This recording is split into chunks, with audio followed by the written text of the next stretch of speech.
औज़ुबिल्लाहिमिनश्शैतानिर्रजीम बिस्मिल्लाहिर्रहमानिर्रहीम। Dear students, अस्सलाम वालेकुम। क्लास 9th का लेक्चर नंबर 64 है। इस लेक्चर के अंदर हमने एक्सरसाइज 1.5 के क्वेश्चन नंबर 5 और 6 को डिस्कस करना है। तो बेटा 5 और 6 को डिस्कस करने के लिए कुछ बातें हैं जो मैं आपको यहाँ पर दोबारा रिपीट करना चाह रहा हूँ। लास्ट लेक्चर में भी रिपीट की थी ये बातें कि आपको डिटर्मिनेंट, एडजॉइंट और मल्टीप्लिकेटिव इनवर्स, इन तीनों चीज़ों का पता होना चाहिए। अगर ये तीन चीज़ें आपको आती हैं तो फिर आपके लिए क्वेश्चन कोई मसला नहीं होगा। अब क्वेश्चन नंबर 5 के अंदर क्या होगा कि उसने दो मैट्रिसेस दिए होंगे और वो कहेगा कि आप बताएं कि क्या ये एक दूसरे का मल्टीप्लिकेटिव इनवर्स है या नहीं है। देखिए, अगर एक मैट्रिक्स ए है, दूसरा मैट्रिक्स बी है, अगर ए को बी से मल्टीप्लाई करने से आंसर आ जाए आइडेंटिटी मैट्रिक्स, और अगर बी को भी ए से मल्टीप्लाई करने से आंसर आ जाए आइडेंटिटी मैट्रिक्स, तो इसका मतलब ये दोनों मैट्रिक्स एक दूसरे का मल्टीप्लिकेटिव इनवर्स होंगे। तो क्वेश्चन करते हैं। क्वेश्चन नंबर 5 है, वो कहता है determine whether the given matrices are multiplicative inverse of each other. आपने ये बताना है क्या ये मैट्रिसेस एक दूसरे का मल्टीप्लिकेटिव इनवर्स हैं। उसका फर्स्ट पार्ट हम कर रहे हैं क्वेश्चन नंबर 5 का। वो कहता है एक मैट्रिक्स है 3 5 4 7, दूसरा है 7 -5 -4 3। मैं सपोज कर लेता हूं कि ये जो पहला मैट्रिक्स है ये ए के इक्वल है और जो दूसरा मैट्रिक्स है वो बी के इक्वल है। हम मैट्रिक्स ए को मैट्रिक्स बी से मल्टीप्लाई करते हैं। पहले मैट्रिक्स ए लिखता हूँ, फिर मैट्रिक्स बी लिखता हूँ। मैट्रिसेस की जब मल्टीप्लिकेशन होती है, फर्स्ट रो को फर्स्ट कॉलम से मल्टीप्लाई करते हैं। 7 3 21, 5 को -4 से करेंगे -20। फर्स्ट रो को फर्स्ट कॉलम से मल्टीप्लाई करने के बाद फर्स्ट रो को सेकंड कॉलम से मल्टीप्लाई करते होते हैं। 3 को -5 से करें -15, 5 को 3 से करेंगे तो +15। फर्स्ट रो को फर्स्ट कॉलम से भी कर लिया, फर्स्ट रो को सेकंड कॉलम से भी कर लिया। अब हम क्या करेंगे, सेकंड रो को फर्स्ट कॉलम से करेंगे, 4 को 7 से करेंगे 28, 7 को -4 से करेंगे -28। सेकंड रो को सेकंड कॉलम से करेंगे, 4 को -5 से करेंगे -20, 7 को 3 से करेंगे 21।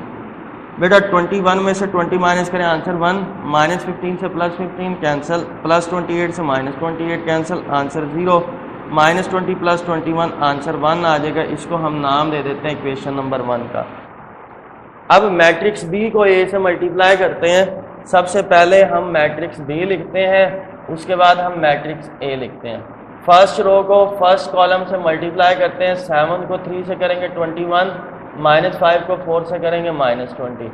फर्स्ट रो को सेकंड कॉलम से मल्टीप्लाई करते हैं। 7 को 5 से करते हैं 35, -5 को 7 से करते हैं -35। फर्स्ट रो को फर्स्ट कॉलम से भी कर लिया, फर्स्ट रो को सेकंड कॉलम से भी कर लिया। अब सेकंड रो को फर्स्ट कॉलम से करते हैं। -4 को 3 से करेंगे -12, 3 को 4 से करेंगे +12। सेकंड रो को सेकंड कॉलम से करेंगे, -4 को 5 से करेंगे -20, 3 को 7 से करेंगे तो 21। 21 में से 20 माइनस करेंगे, आंसर 1 आ जाएगा। +35 से -35 क्या हो गया, कैंसिल, आंसर क्या आ गया 0। -12 से +12 का आंसर आ गया 0। -20 + 21 आंसर क्या आ गया 1। इसको नाम दे दिया हमने 2 का। तो फ्रॉम 1 और 2 आप देखें, अगर आप मैट्रिक्स ए को बी से मल्टीप्लाई करें या बी को ए से मल्टीप्लाई करें, आंसर आइडेंटिटी मैट्रिक्स आता है। तो इसका मतलब मैट्रिक्स ए और बी जो एक दूसरे का मल्टीप्लिकेटिव इनवर्स है। फ्रॉम 1 और 2 it is clear that A and B are multiplicative inverse of each other. Next हम करते हैं क्वेश्चन नंबर 6। क्वेश्चन नंबर 6 में एक इंपॉर्टेंट रिजल्ट को वेरीफाई करना है। वो कहता है if a is equal to 4 0 -1 2, b is equal to -4 -2 1 -1, then verify that a b whole inverse is equal to b inverse multiplied by a inverse. हमने ये चीज वेरीफाई करनी है। हम सबसे पहले लेफ्ट हैंड साइड लेते हैं a b होल का इनवर्स। तो ब्रैकेट के अंदर जो चीज गिवन दी हुई है वो है a b। हम ए भी फाइंड करते हैं, मैट्रिक्स ए लिखते हैं, मैट्रिक्स बी लिखते हैं। मैट्रिक्स ए को मैट्रिक्स बी से मल्टीप्लाई करते हैं। फर्स्ट रो को फर्स्ट कॉलम से मल्टीप्लाई करते हैं। 4 को -4 से करेंगे -16, 0 को 1 से करेंगे तो 0। फर्स्ट रो को फर्स्ट कॉलम से कर लिया। अब फर्स्ट रो को सेकंड कॉलम से करते हैं। 4 को -2 से करेंगे -8, 0 को -1 से करेंगे तो 0। फर्स्ट रो को फर्स्ट कॉलम से किया, फिर फर्स्ट रो को सेकंड कॉलम से किया। अब हम क्या करेंगे, सेकंड रो को फर्स्ट कॉलम से करते हैं। -1 को -4 से करेंगे +4, 2 को 1 से करेंगे तो 2। अब सेकंड रो को सेकंड कॉलम से कर देंगे, -1 को -2 से करेंगे +2, 2 को -1 से करेंगे तो -2 आंसर आ जाएगा।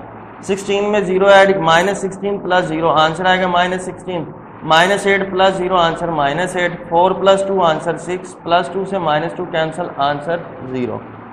ये आ गया ए बी। हमें चाहिए ए बी का इनवर्स। ए बी का इनवर्स जो है वो किसके इक्वल होगा, 1 determinant of A B adjoint of A B. हम ए बी का डिटर्मिनेंट फाइंड करते हैं।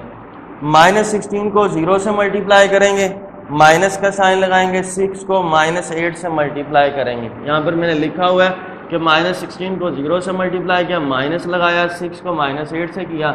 -16 को 0 से करेंगे आंसर 0, माइनस प्लस 8 6 आर 48, 0 में 48 ऐड करें आंसर क्या आ जाता है 48।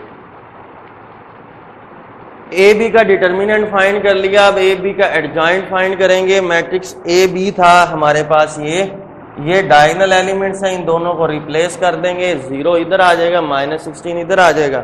ये +6 है तो -6 हो जाएगा, -8 है तो +8 हो जाएगा। ए बी का inverse 1 determinant of A B adjoint of A B. A B का डिटर्मिनेंट लिखा हुआ क्या 48, एडजॉइंट ऑफ ए बी लिखा 0/48, 8/48, -6/48, -16/48। 0 को 48 पर डिवाइड करें आंसर 0, 8 1 8, 8 6 48, 1/6, 6 1 6, 6 8 48, -1/8, -1/3, इसको नाम दे दिया हमने 1 का। तो लेफ्ट हैंड साइड हमारे पास सॉल्व हो गई है। राइट हैंड सॉल्व करने के लिए, राइट हैंड साइड को सॉल्व करने के लिए हमें बी इनवर्स भी चाहिए और ए इनवर्स भी चाहिए। फिर हम बी इनवर्स के आंसर को ए इनवर्स के आंसर से मल्टीप्लाई करते हैं। बी इनवर्स किसके इक्वल होगा, 1 determinant of B adjoint of B. B का डिटर्मिनेंट फाइंड करें, -4 -2 1 -1। -4 को -1 से मल्टीप्लाई करेंगे, माइनस का साइन लगाएंगे, 1 को -2 से मल्टीप्लाई करेंगे, माइनस प्लस 4 1 4, माइनस प्लस 2 1 2, तो 4 + 2 आंसर क्या आ जाएगा 6। अब मैट्रिक्स बी का एडजॉइंट फाइंड करते हैं। तो डायगोनल एलिमेंट्स को रिप्लेस कर दिया, नॉन डायगोनल के साइन को चेंज कर दिया हमने। तो B inverse is equal to 1 determinant of B adjoint of B था, तो 1/6 एडजॉइंट ऑफ बी हमने लिख दिया। ये आ गया बी इनवर्स। इसी तरीके से ए इनवर्स फाइंड करते हैं, which is equal to 1 determinant of A adjoint of A का डिटर्मिनेंट लेते हैं 4 0 -1 2, 4 को 2 से मल्टीप्लाई करेंगे 8, माइनस का साइन, -1 को 0 से करेंगे 0, 8 -0 आंसर आ जाएगा 8। Adjoint of A, matrix A का एडजॉइंट फाइंड करेंगे। डायगोनल एलिमेंट्स को चेंज कर दिया, नॉन डायगोनल के साइन को भी चेंज कर दिया। तो A inverse is equal to 1 determinant of A adjoint of A, तो क्या बना 1/8 और साथ में हमने एडजॉइंट लिख दिया। बेटा हमें चाहिए B inverse A inverse. B inverse लिखा, ए इनवर्स भी लिखा। 1/6, ये 1/8 को मैंने पहले लिख दिया, फिर ये आगे मैंने मैट्रिसेस दोनों लिख दिए। 1/6 1/8 से मल्टीप्लाई कर 1/48 बन जाएगा। ये है फर्स्ट रो, इसको फर्स्ट कॉलम से मल्टीप्लाई करें। -1 को 2 से करेंगे -2, 2 को 1 से करेंगे 2। फर्स्ट रो को सेकंड कॉलम से करेंगे, -1 को 0 से करेंगे 0, 2 को 4 से करेंगे 8। फर्स्ट रो को फर्स्ट कॉलम से मल्टीप्लाई किया, फर्स्ट रो को सेकंड कॉलम से मल्टीप्लाई किया। अब सेकंड रो को फर्स्ट कॉलम से करें, -1 को 2 से करेंगे -2, -4 को 1 से करेंगे -4। फिर सेकंड रो को सेकंड कॉलम से करेंगे, -1 को 0 से करेंगे 0, -4 को 4 से करेंगे -16। तो 1/48 इंटू -2 से +2 cancel, answer 0, 0 + 8 answer 8, -2 -4 answer -6, 0 -16 answer -16। 48 को डिवाइड कर देंगे, 0/48, 8/48, -6/48, -16/48। 0 को 48 पर डिवाइड करें आंसर 0, 8 को 48 पर 8 1 8, 8 6 48, 6 1 6, 6 8 48, 16 3 16 1 16, 16 3 48, तो -1/3। तो बेटा इसको हमने 2 का नाम दिया। ये इक्वेशन 1 थी, ये इक्वेशन 2 है। तो आप 1 और 2 दोनों से ये देख सकते हैं कि ए बी होल का जो इनवर्स है वो इक्वल आता है किसके, बी इनवर्स ए इनवर्स के। तो यहाँ पर आपकी एक्सरसाइज 1.5 कंप्लीट होती है। क्वेश्चन नंबर 5 और क्वेश्चन नंबर 6 का जो सेकंड पार्ट है वो आप इजीली खुद सॉल्व कर सकते हैं। इंशाल्लाह ताला नेक्स्ट लेक्चर के अंदर हम एक्सरसाइज 1.6 को स्टार्ट करेंगे। याद रखना है, अगर ये तमाम बातें आप अच्छे तरीके से याद रखेंगे तो एक्सरसाइज 1.6 बहुत ही इजी एक्सरसाइज है और लॉन्ग क्वेश्चन के लिहाज से, बोर्ड के पेपर के लिहाज से भी बहुत इंपॉर्टेंट है। तो उसके लिए ये जितनी बातें हमने बेसिक पढ़ी हैं, multiplication, determinant, adjoint, multiplicative inverse, ये आपको अच्छे तरीके से आना चाहिए। अल्लाह हाफिज़।